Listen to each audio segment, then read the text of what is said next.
If they rob Usyk, boxing will go into shambles. And it will be like Lennox Lewis coming to fight Evander Holyfield, and how people looked at America or American boxing. People will look at UK with UK boxing. UK will get a bad rep, just like America did. If you guys can remember, Lennox Lewis beat the shit out of Evander Holyfield. Okay, he beat the shit out of Evander Holyfield, and when he did that, he was like, okay. And then they called it a draw. Oh boy, people went berserk. This is bloody madness. Terminator, Predator, Running Man was Arnold's greatest era. Well, yeah, that toxic weight. Remember?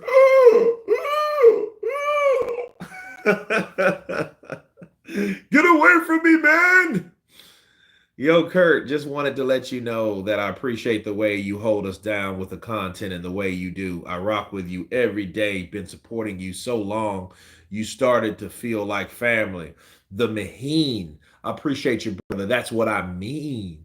Bars. No, man, I thank you. Seriously, I really thank you. That's how it's supposed to be.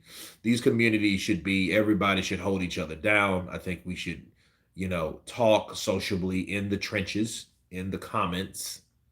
And that's how it's supposed to feel. Fixtures in your life supposed to be that, and they're supposed to be uplifting and strong. Okay. I thank you for doing that. I need many, many, many more people like you, but there's no one like you. Okay. So I thank you, man. I appreciate it.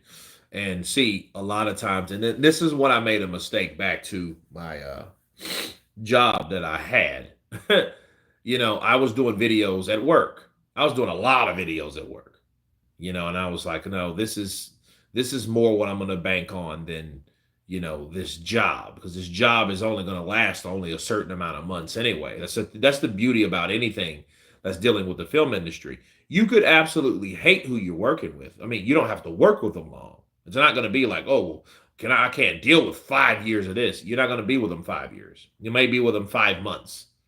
So it's not going to be that bad. For real, your channel has been a daily routine for me every day. Much respect, brother. Marlon Thornell, I appreciate you. And like, you are there even when I'm in my other channel, man. I just flew back in, and like, you were there, man. So I really appreciate you. Really appreciate you guys that, stay strong and stick by me, You remember Juan Claude? Remember Jean Claude, not Juan Claude. You remember Juan Claude? Yeah, Jean Claude Van Damme. Universal Soldiers. That movie was on point. Yeah, it was a good movie. That, and I like the not the Return. The Return was kind of corny with Michael J. White, but I mean, it was still good. But the Return was okay. It was another one.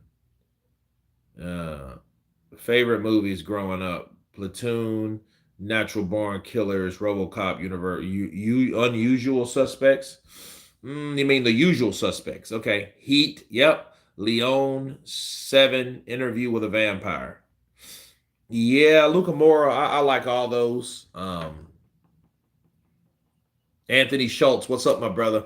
I got your order in too, so yeah, I'm gonna inbox you with the details. Yeah, I don't know if you wanted one shirt or two. That was my only thing. So, but I have the one for you. How you gonna skip my favorites?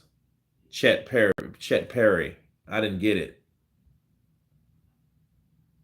My favorites: The Five Heartbeats, A Soldier Story, The Brother from Another Planet, Antoine Fisher. Chet Perry. There you go. Kurt, do you remember Blackula? I don't think I ever watched Blackula. I don't think I ever watched that movie. But yeah, Chet. I just saw Antoine Fisher like a few months ago. It was a good movie. Skrilla 50. Skrilla 50 doesn't change the fact that the ref didn't start counting. I don't know what that is you guys are talking about. Universal Soldier 1992. Damn, we old. Yeah, Jose, we're getting old, bro. I think we're getting more seasoned though. Like we're getting to a point where stuff is making sense to us based on what we knew versus what is not making sense to us based on what's going on now. I think that's the best way I can explain that. Like with everything going on, um, Universal Soldier, dude. I think I was like 10. I was like 10 years old. I think Universal Soldier came out in like no, no, no, no. It was older than that. Universal Soldier came out in because you had 1990, you had 91, then 92. 91, you had like Double Impact, Chad and Alex. I was a huge Van Damme fan. Um, from 92 onwards, they started making so many sequels. Yeah, they did. Eddie Murphy peaked with Trading Places. Nah, not with Trading Places. Um, I mean, he was fun. Like Eddie Murphy's movies, bro. Like when you have like Beverly Hills Cop, you had God, Coming to America, dude. That's probably one of the funny. Like Coming to America is a movie that you can watch. I didn't care to Coming to America. I didn't care for that. Honestly, I didn't even really want them to make a sequel on that. Honestly, you know what I mean. I mean, I'm glad they gave homage to a lot of the actors and actresses, but not everybody was there. You know what I mean? The Golden Child was good. That was a pretty good movie. I had a good plot to it too. First Defense, if you guys can remember First Defense, um, 48 Hours, bro. I mean, those were classic blockbuster films. Him and Nick Nolte. You know what I mean? They should have actually had a different like if like so 48 Hours and another 48 Hours. Those were good movies. You know, uh, it was a letdown. Best Defense. That's it. Best Defense. Um, like you forget the movies Eddie was in. It was just so many. But like, yeah, Trading Places was good. And see what people don't get. Say Don, if you can remember, Trading Places was they it was they had the cameo with Randolph and Mortimer. If you guys can remember, because Trading Places was first. And then Trading Places, then they had Coming to America. Okay, if you guys don't know Trading Places, St. Don, you know what I'm talking about, right?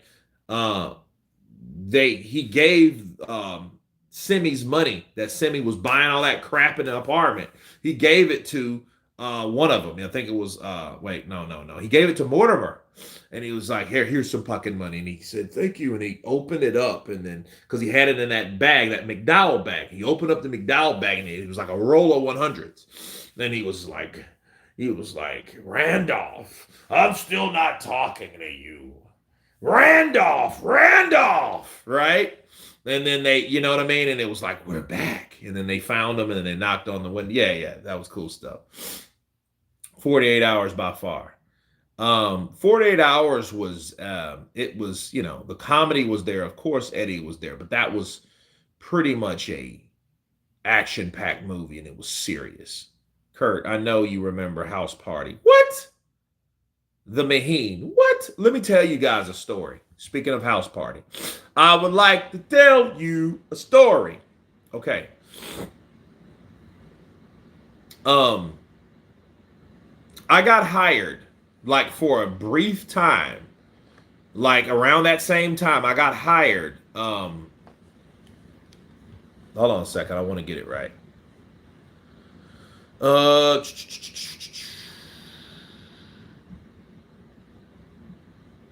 okay. All right. So I don't know if you guys know who Daryl Minchell is. Daryl Minchell. Speaking of House Party, Daryl Minchell was um he was Chill. Okay.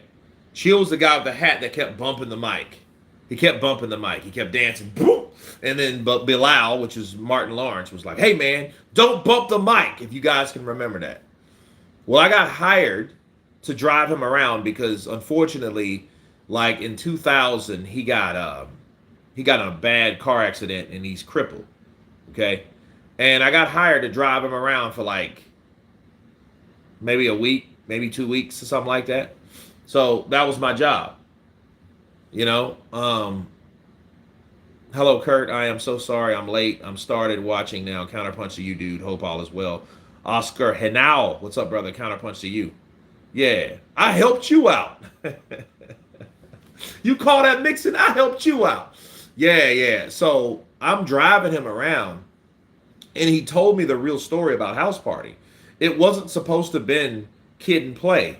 It was supposed to have been chill and you remember the guy that got drunk? Let's see, what's his name? Let's see, what is his name? Kurt, do you remember Class Act? Yeah, I remember that. That was a good movie too. Um, but no, he actually not Pee Wee. I'm looking at now Reginald. Dude, going back, dude. I mean, a lot of these guys. I forget his name, but yeah, man, definitely he was like a. Those guys were supposed to be the main stars, but they weren't. Boys in the Hood, one of Ice Cube's first acting roles. Yeah, Doughboy. I remember Doughboy.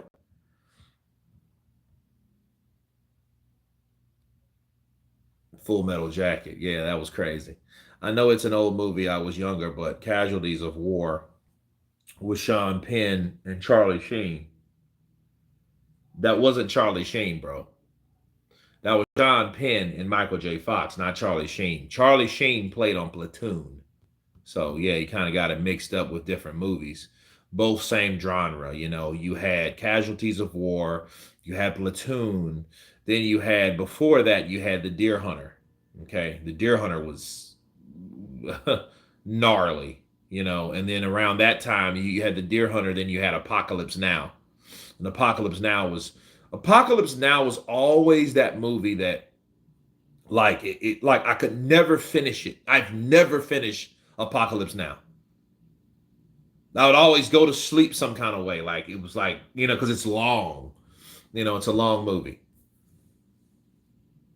Michael J. Fox in a serious role. Yeah, yeah, it was bad. Yeah, it was a lot of stuff that, unfortunately, for a lot of American Vietnam vets that came back, you know, that's where the term baby killer came from. You know, so it is what it is. Hollywood Shuffle, Robert Townsend. Yeah, I remember that. Audi, I don't remember the horror. Family Vacation, Weird Science were good comedies. Man, I just saw that with a friend of mine, like, and then she thought it was like stupid. It's like this is I seen look Revenge of the Nerds and Weird Science, and it was just like she was like, this is the dumbest stuff ever. This is dumb. Apocalypse Now is the best Vietnam movie ever. Charlie, don't surf. Yeah, I remember that. I remember like new like stuff like that, and it was just crazy. That's what I'm talking about, Kurt. 48 hours. Absolutely. It was traumatic. Yeah, a lot of the movies we're talking about most vets don't watch.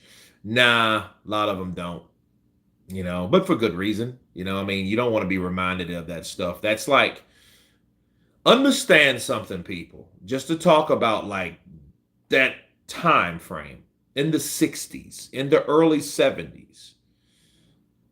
You had what you call a you had 1A. You get 1A. That means you get drafted. My father was drafted in the Vietnam War. Okay. And so here's the deal. um Draft is more like a death sentence. It was more like, hey man, you're going to jail for a year or two or three. You know what I mean? So you're going to basic, and then you're going to learn how to shoot. You're going to learn a basic, and then we're going to ship you to Vietnam. So you know, you're all you really know how to do is load your rifle and do a couple things that they teach you in that 6 weeks. You know, Jacob's Ladder was an underrated Vietnam film. Lawrence Fishburne was only 14. And yeah, I remember that. He lied about his age. Yeah, I remember he did that. But I mean, it paid off, didn't it? Kurt Francis Ogona would be great to play Street Fighter Balrog. Yeah, that would be a yeah. I could see that. Luca Moore, I dropped an acid. I dropped an acid and went to watch Jacob's Ladder. Didn't do it for me. Mm. Lawrence Fishburne was only 14. Yeah, okay. Yeah, we got that already. But yeah, man, those were classic movies back then. Matter of fact, you guys make me want to watch a couple now. That's what I think I'm going to do. So I'm going to have a little lunch here in a second. I appreciate you guys coming in for Dillian White. But speaking of Dillian White, which was originally the topic of hand, Dillian White has been blackballed. I hope this fight has shown him that he needs more exposure for his career, because doing these type of fights in these type of venues won't get him there. You can win all you want, but if no one sees it, who cares? You can call out whoever you want to call out. Who cares? Nobody's really going to see you. Nobody sees how you perform. Nobody sees your progress. You know? So, no, I think in St. Lucia, young kids were always frightened and being sent to V if unruly. Yeah. Powerhouse, punch to you, brother. But no, I think Dillian White should really, truly kiss and make up or whatever. You know what I mean? Because we don't have anything really to show over here. The only thing we have is the Zone and ESPN2. So I think he needs to get with the program. I don't know if fighting Christian Hammer will do it. We will see. I'm glad that he won. You know, it would suck if he lost to Christian Hammer. Then he's actually done. Bars. So it is what it is. But yeah, I seen it. You know, clubbing fighter, looks like a club fighter. He needs to lose some weight, obviously, get back in shape. Okay. Um, he has family connections in Ireland. Well, I think the connections, they definitely need to, get him better connections in broadcasting.